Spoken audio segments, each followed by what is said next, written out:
ہوس پرستوں کی غلام قسط نمبر 2۔ تھوڑی دیر بعد اسے جیل کے ہی ایک ایئر کنڈیشنر روم میں پہنچا دیا گیا۔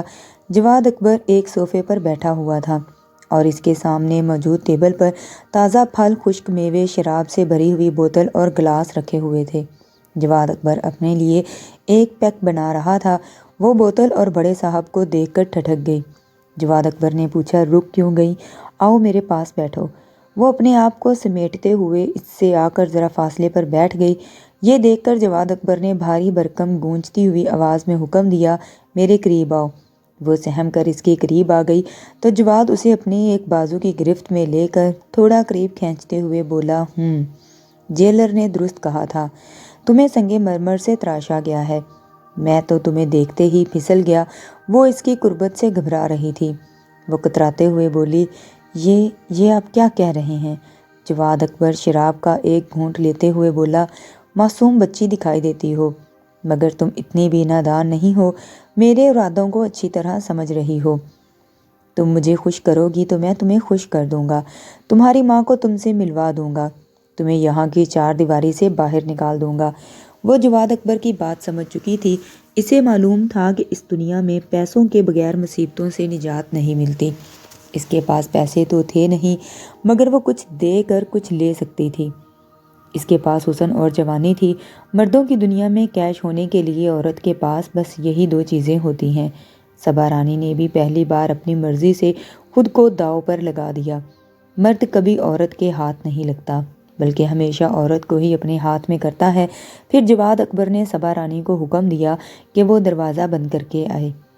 وہ جیسے ہی دروازہ بند کر کے پلٹی، جواد اکبر نے اسے اپنی باہوں میں دبوچا اور اٹھا کر صوفے پر پٹک دیا۔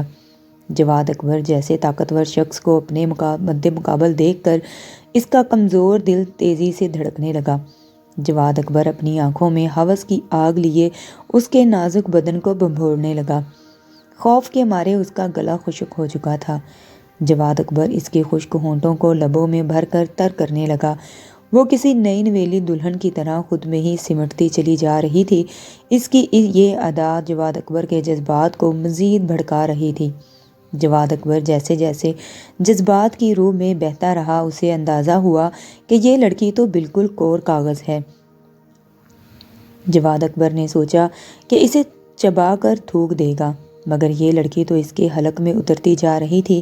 اس کے کمسن بدن نے جواد کو اپنا دیوانہ بنا دیا تھا۔ اس کی خود سپردگی کو دیکھتے ہوئے جواد نے اسی لمحے طے کر لیا کہ جب تک دل اس کا نہیں بھرے گا، اس لڑکی کو ہاتھ سے نہیں جانے دے گا اور نہ ہی کسی دوسرے کو ہاتھ لگانے دے گا، اپنے لیے ریزرو رکھے گا۔ دوبارہ جواد اکبر کی بھوک مٹا دینے کے بعد صبا رانی نے پوچھا، کیا اب میں یہاں سے رہائی لے لوں گی؟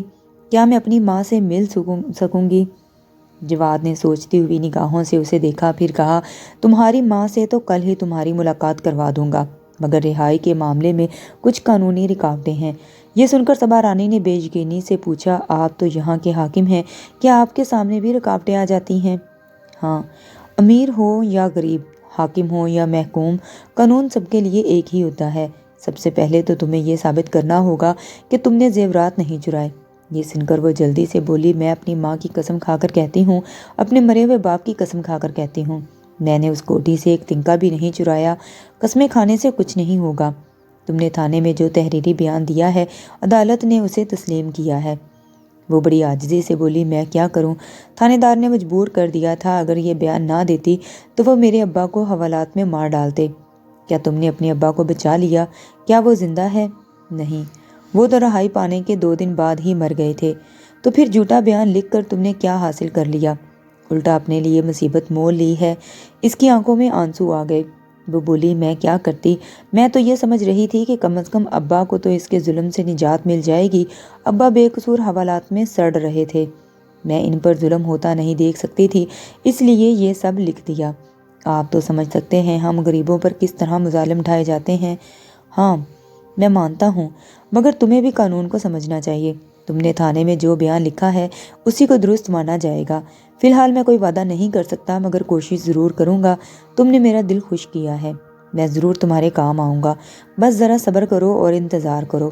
میں بھی تمہاری رہائی چاہتا ہوں، تمہیں ہمیشہ کے لیے اپنے پاس رکھنا چاہتا ہوں۔ ان باتوں سے صبا رانی کی کچھ امید بن گئی تھی۔ وہ اس کی مجبوریوں سے کھیلتے ہوئے بولا، میں تمہاری رہائی کے لیے کچھ ہیرا پھیری کروں گا، تب تک تمہیں یہیں رہنا ہوگا۔ یہاں تمہیں میرے سوا کوئی ہاتھ نہیں لگائے گا، تم قیدی بن کر نہیں، میری منظور نظر بن کے رہو گی۔ کوئی بھی تمہیں آنکھ دکھانے کی جرت نہیں کرے گا۔ بڑے صاحب جو کہہ رہے تھے اسے مان لینے میں ہی اس کی بہتری تھی۔ اس کے دل میں ایک امید جاگ گئی تھی، اسے اب بھی اپنی چوری کے الزام سے بری کر دیا جائے گا، لیکن تب تک اسے کسی کی رکھیل بننے کے عذاب سے گزرنا ہوگا۔ چلو اب تم جا کر آرام کرو، میں جیلر سے کہہ دیتا ہوں کہ وہ تمہارے لیے الگ سے صاف ستھرے کمرے اور بہترین کپڑوں کے ساتھ ساتھ کھانے کا بندوبست بھی کر دے گا۔ صبا رانی سر جھکا کر کمرے سے باہر نکل گئی۔ دوسرے ہی دن اسے ماں سے ملنے کی اجازت دے دی گئی۔ تقریباً 4 ماہ بعد وہ ماں بیٹی ایک دوسرے سے ملی تو گلے لگ کر خوب روئیں۔ پھر اس نے ماں کو تسلی دی کہ بڑے صاحب اس پر بہت مہربان ہیں، وہ جلد ہی چوری کا جھوٹا کیس ختم کرا کر اسے آزادی دلا دیں گے۔ یہ سن کر اس کی ماں بڑے صاحب کو دعائیں دیتی رہی۔ بے شک انہیں الگ کمرے میں اور زیادہ دیر تک ملنے کی اجازت دے دی گئی تھی، مگر جدا تو ہونا ہی تھا۔ ملاقات کا وقت ختم ہونے پر اس کی ماں روتے ہوئے اپنے آنچل سے آنسو پونچھتی ہوئی وہاں سے چلی گئی۔ کچھ دیر بعد جواد اکبر نے سپرنٹنڈنٹ کو حکم دیا کہ گھر کے کام کاج کے لیے مستقل طور پر صبا رانی کو اس کی کوٹھی پر بھیج دیا جائے، اور اپنے ماتحتوں کو یہ سمجھایا کہ جب بھی ڈسٹرکٹ مجسٹریٹ، کمشنر یا ڈپٹی کمشنر یا کوئی بھی افسر معائنے کے لیے جیل میں آئے تو اس سے پہلے ہی صبا رانی کو کوٹھی سے جیل منتقل کر دیا جائے۔ پھر صبا رانی اس حکم کے مطابق جیل سے نکل کر کوٹھی میں آ گئی اور بڑے صاحب کی داشتہ بن کر رہنے لگی۔ جواد جوانی سے بڑھاپے کی طرف آنے والا تھا۔ یہ کہا جا سکتا ہے کہ وہ اپنی عمر کا 40واں کر رہا تھا، مگر ابھی تک اس نے شادی نہیں کی تھی۔ وہ مونچھوں پر تاؤ دیتے ہوئے بڑے فخر سے کہتا تھا، جب ایسے ہی مل جاتی ہیں تو پھر بیوی جیسی سردردی کیوں مول لی جائے۔ بیوی بظاہر تو اکیلی آتی ہے، مگر اپنے ساتھ ہزاروں فتنے بھی لاتی ہے، جبکہ داشتائیں کبھی کسی فکر اور پریشانی میں مبتلا نہیں کرتی۔ وہ اپنے حصے کا گل کھلاتی ہیں اور چلی جاتی ہیں۔ جواد اکبر کو اپنی نسل آگے بڑھانے کا شوق نہیں تھا، بچے اسے بکواس لگتے تھے۔ بیٹوں کے متعلق اس کی رائے بھی تھی کہ یہ خود غرض ہوتے ہیں، جوانی ہو کر بیویوں کے اشاروں پر ناچتے ہیں۔ عیش و عشرت سے بری ہوئی زندگی میں ساری مصیبتیں ایک بیوی ہی لے کر آتی ہے، نہ وہ آئیں اور نہ ہی ایسی مصیبتیں پیدا ہوں۔ دانش مندی یہی ہے کہ شادی کی ہی نہ جائے۔ وہ دوسروں سے سب کچھ چھین لینا چاہتا تھا، اپنی طرف سے تو کسی کو کچھ نہیں دیتا تھا۔ شادی نہ کرنے کی ایک اہم وجہ یہ بھی تھی کہ وہ اپنی کمائی ہوئی دولت بیوی بچوں کو نہیں دینا چاہتا تھا۔ وہ سوچتا تھا کہ ویسے بھی میرے مرنے کے بعد میری دولت اور جائیداد کی لوٹ مار میرے اپنے ہی کریں گے، جو کچھ چھوڑ جاؤں گا اس کے لیے لڑتے مرتے رہیں گے۔ بہتری اسی میں ہے کہ لڑنے مرنے والے پیدا ہی نہ ہوں۔ مرتے وقت اپنا تمام دولت اور جائیداد کسی یتیم خانے کے نام کر جاؤں گا، پتہ نہیں مجھ سے بھولے بھٹکے اپنی زندگی میں کوئی نیکی ہو بھی سکے گی یا نہیں۔ ہاں اگر مگر آخری وقت میں اپنی عاقبت کے لیے یہ نیکی کر جاؤں گا، یتیموں کو دے کر کم از کم مجھے مرنے کے بعد ثواب تو ملے گا۔ اگر سب کچھ اولاد کو ملا تو بدلے میں ثواب بھی نہیں ملے گا۔ وہ ایک ہی چھت کے نیچے اپنی پھپھی کی بیٹی ستارہ جبیں کے ساتھ بچپن سے رہتا آیا تھا۔ وہ ایک دوسرے کو بہت چاہتے تھے۔ ستارہ بھی اس کی ہم مزاج تھی، نہ شادی کرنا چاہتی تھی، نہ بچے پیدا کر کے انہیں دودھ پلا کر اپنے حسن و شاداب کا کباڑہ کرنا چاہتی تھی۔ یوں بھی جواد اس سے شادی نہیں ہو سکتی تھی، کیونکہ جواد نے بچپن میں اپنی پھپھی کا دودھ پیا تھا۔ وہ دونوں پورے خاندان میں بہن بھائی کہلاتے تھے۔ 16-17 سال کی عمر میں جوانی کے جوش میں جب اس نے پہلی بار ستارہ کو اپنی آغوش میں جکڑا تھا تو وہ خود کو چھڑاتے ہوئے بولی، یہ کیا کر رہے ہو؟ وہی جو ہمیں کرنا چاہیے، میں تمہارے بغیر نہیں رہ سکتا۔ ستارہ بولی، میں بھی تمہارے بغیر نہیں رہ سکتی، لیکن تم نے بچپن میں غلطی کیوں کی؟ کیوں میری ماں کا دودھ پیا؟ میں نے جان بوجھ کر ایسا نہیں کیا تھا، میں بچپن میں نادان تھا۔ میں تمہیں اچھے سے جانتی ہوں، تم بچپن سے ہی چال باز اور مکار ہو، جو چیز چاہتے ہو چھین لیتے ہو۔ وہ ہنستے ہوئے بولا، کیا کروں؟ جس چیز کی ضرورت ہوتی ہے پہلے اسے مانگتا ہوں، نہ ملے تو چھین لیتا ہوں، لیکن اب تو تم چین سے بھی نہیں رہ سکتے۔ تمہاری ایک غلطی کی وجہ سے ہمارا رشتہ ہی بدل گیا۔ میں نہیں مانتا کہ ذرا سا دودھ پی لینے سے رشتے یوں بدل جاتے ہیں۔ میں تو بس اتنا جانتا ہوں کہ ہم ایک دوسرے کے کزن ہیں۔ وہ کترا کر اس سے دور ہٹ گئی۔ وہ بولا، ستارہ میری جان آ جاؤ، تم جو چاہتے ہو اسے دنیا والے نہیں مانیں گے۔ میں نے کبھی بھی دنیا والوں کی پرواہ نہیں کی، اپنی زندگی اپنی مرضی سے جیتا ہوں، ایک نہ ایک دن تمہیں حاصل کر کے رہوں گا۔ وہ ٹھینگا دکھاتے ہوئے بولی، تمہیں یہ ملے گا، اور پھر ہنستی ہوئی وہاں سے بھاگ گئی۔ لیکن اسی رات جب گھر کے تمام افراد کسی تقریب میں گئے ہوئے تھے، وہ اپنے بیڈ روم میں اکیلا بیٹھا تھا۔ ستارہ باریک نائٹی پہن کر وہاں آ گئی اور اسے گھورتے ہوئے بولی، میری انگوٹھی گم ہو گئی ہے، میں دن کو یہاں آئی تھی تو شاید یہیں گر گئی ہوگی، میں نے نہیں دیکھی، تم تلاش کر لو، وہ انجان بنتے ہوئے بولا تھا۔ وہ اندر آ کر تلاش کرنے لگی تو جواد نے اٹھ کر دروازہ بند کر لیا، اس کے پاس آ گیا۔ اسے قریب آتا دیکھ کر ستارہ بولی، پلیز مجھے جانے دو۔ یہ ادا دیکھ کر وہ بولا، تم بھی میری طرح مکار ہو، انگوٹھی کے بہانے مجھے للچانے اور بھڑکانے یہاں آئی ہو، ابھی تمہاری مستی نکالتا ہوں۔ یہ کہہ کر اس نے اسے بستر پر گرا دیا۔ ستارہ کبھی اس کے ہاتھ آ رہی تھی، کبھی پھسل رہی تھی، وہ پہلے ہی بہت ضدی تھا، ستارہ اسے مزید بھڑکا رہی تھی۔ جب وہ اس کے آگے بے بس ہو گئی تو آخر تھک ہار کر بولی، بس میں یہی چاہتی ہوں، مجھے تم سے چھینتے رہو گے اور تمہیں میں میسر آتی رہوں گی، اگر تم فقیروں کی طرح مانگتے رہو گے تو میں بھی ٹھینگا دکھاتی رہوں گی۔ گناہ گاروں کی سوچ یہ ہے کہ رشتے جائز یا ناجائز نہیں ہوتے، جو اچھا لگے اسے منہ لگا لیتے ہیں۔ ان کے قانون کے مطابق گناہ وہی ہے جو ظاہر ہو جاتا ہے، جو ظاہر نہ ہو وہ جائز ہے اور اسے رواں دواں رکھا جائے۔ ان دونوں کے خفیہ تعلقات بھی یہیں سے سٹارٹ ہوئے، انہیں کوئی روکنے ٹوکنے والا نہیں تھا، کسی کو خبر ہی نہیں تھی کہ وہ ایک چھت تلے چوری چھپے ملتے تھے۔ گھر کی چار دیواری میں موقع نہ ملتا تو آؤٹنگ کے لیے اندرون یا بیرون ملک چلے جاتے تھے۔ خاندان والوں کو بھی اس بات پر یقین تھا کہ وہ دونوں دودھ کے رشتے کو بچپن سے جانتے اور سمجھتے ہیں، کبھی کوئی غلطی نہیں کریں گے۔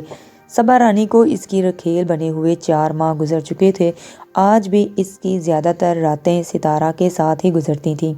صبا رانی پر تو وہ کبھی کبھار ہی برستا تھا، لیکن اگر ایک غلط عمل مسلسل جاری رہے تو پھر آخر کار عیاں ہو ہی جاتا ہے۔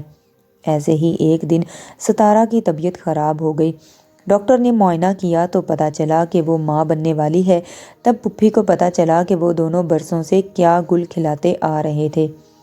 پھپھی نے جواد اکبر کو بہت باتیں سنائیں، وہ صرف باتیں ہی سنا سکتی تھی، اس کا کچھ بگاڑ نہیں سکتی تھی، کیونکہ جواد اکبر کے ماں باپ مر چکے تھے اور ستارہ کا باپ بھی زندہ نہیں تھا۔ لے دے کے پھپھی ہی اس گھر کی بڑی تھیں۔ جواد اکبر خود مختار ہونے کے علاوہ ایک سرکاری عہدے دار بھی تھا، وہ کوئی بچہ نہیں تھا جسے اس کے کیے کی سزا دی جا سکتی۔ پھپھی اپنے ہی پاؤں پٹک کر رہ گئی۔ جب اسے کوئی دوسرا راستہ سجائی نہ دیا تو ایک دن اپنی بیٹی سے بولی کہ وقت رہتے تمہاری اس بے حیائی پر پردہ ڈالنا ہوگا، جتنا جلدی ہو سکے تم ایبورشن کروا لو، ہماری فیملی ڈاکٹر بڑی رازداری سے یہ کام کرے گی۔ یہ سن کر ستارہ کے ماتھے پر بل پڑ گئے اور وہ اکڑتے ہوئے ماں سے بولی، پہلے میں سوچتی تھی نہ شادی کروں گی نہ بچے پیدا کروں گی، لیکن جواد کی محبت نے میری سوچ بدل دی ہے، میں اپنے اس بچے کو ضائع نہیں ہونے دوں گی۔ تو کیا ہماری ناک کٹواؤ گی؟ ساری دنیا ہم پر تھوکے گی۔ یہ ہماری نہیں، آپ کی غلطی ہے، آپ نے جواد کو اپنا دودھ کیوں پلایا تھا؟ مجھے کیا معلوم تھا کہ تم دونوں بڑے ہو کر ایسی بے حیائی کرو گے؟ مجھ سے بحث نہ کرو، یہ بات ابھی بھی اس گھر کی 4 دیواری سے باہر نہیں گئی، اس بدنامی کو ظاہر ہونے سے پہلے ہی ختم کرنا ہوگا۔ ایک بات کان کھول کر سن لو، اگر تم میری بات نہیں مانو گی تو میں تمہیں یا اس جائیداد سے محروم کر دوں گی۔ ستارہ کے لیے یہ بہت بڑی دھمکی تھی۔ باپ نے مرتے وقت 200 کروڑ روپے کی جائیداد اس کی ماں کے نام لکھ دی تھی اور ماں کے بعد یہ سب کچھ اسے ملنے والا تھا، مگر اب اسے سب کچھ اپنے ہاتھوں سے جاتا ہوا دکھائی دے رہا تھا۔ ہونے والی بدنامی کو ضائع نہ کیا گیا تو اسے جائیداد میں سے ایک تنکا بھی نہیں ملے گا۔